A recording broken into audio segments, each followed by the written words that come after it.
I remember when I created my first website, I was super excited, and you probably felt the same exact way. I thought, man, people are gonna come to my website, they're gonna get to it, Google's gonna show it really high, it's gonna be fantastic.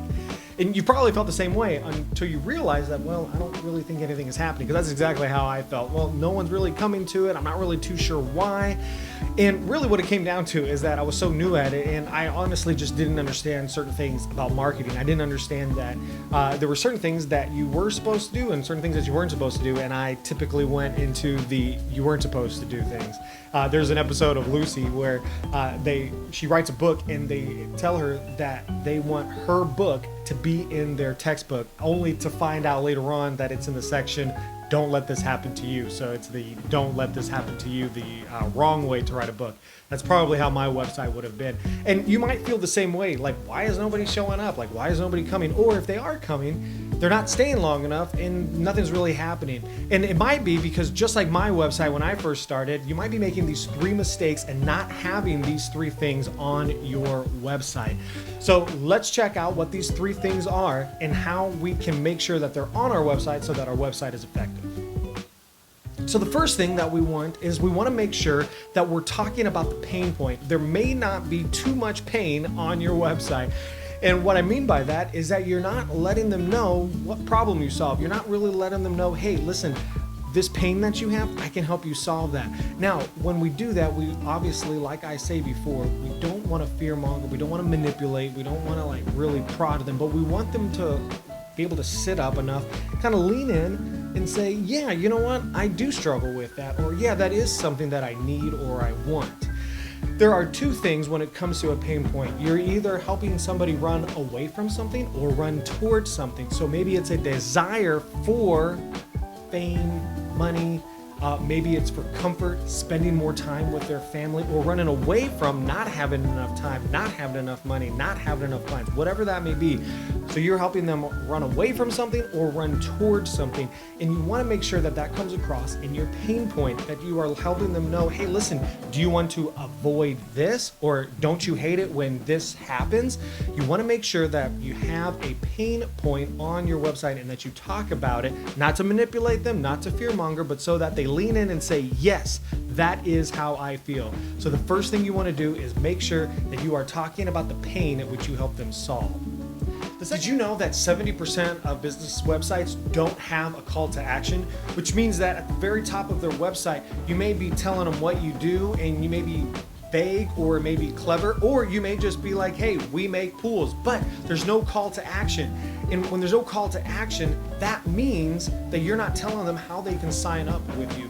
They're confused. Well, what do you want me to do? Do you want me to just look at the website, or do you want me to actually sign up? So you want to make sure that the very top call to action that you have in your hero image, after you've answered the 3 questions, which is what do you do, how does it benefit, or what are the results of working with you?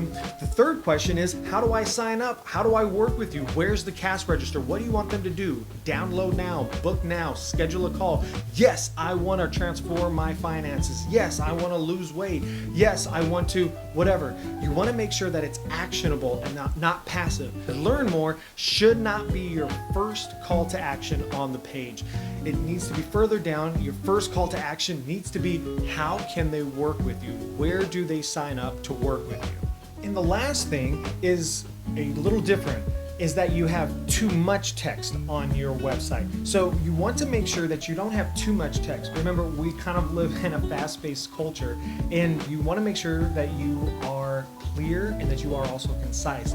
The internet was originally created to be able to share papers back and forth, scientific papers, but unfortunately that's not really how we use it as much anymore. We use it for marketing, and we're so fast, we're so quick paced that we need to have brevity in our text. So as you're going through your text, as you're going through your website, you want to make sure that you are clear and that you are concise. Now earlier I had mentioned about learn more. This is where learn more call to action will come in. You want to make sure that through your text, as you're going on your front page, as you're going through your services, you want to make sure that you have a big heading that entices people to read it, because as people go down your website, they should be able to get an idea of what your website is about just by reading all the headings. But if they decide to read maybe the sentence or 2 below the heading, and they want to learn more, they can learn more and go to your services, or they can learn more about the product or whatever it is, because then you want to have larger blocks of text in later on the website. If they're staying on your website and going in a little bit further, awesome, you're doing a good job, and they're now starting to read it.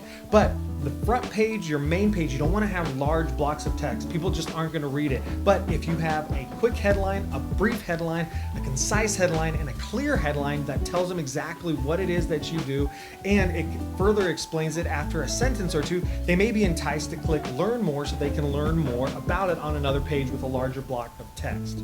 So those are 3 things that may be missing from your website. And when they're missing from your website, people don't know what it is that you want them to do. They may be a little confused as to what you do, and they may just kind of bounce. So take these 3 and make sure that you have a clear call to action. You tell people what it is that you want them to do.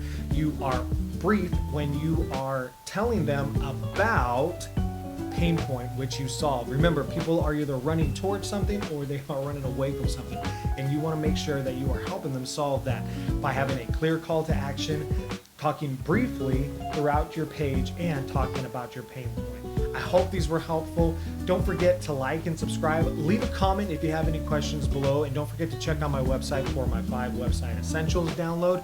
And have a great afternoon, great day, great evening, wherever you're at.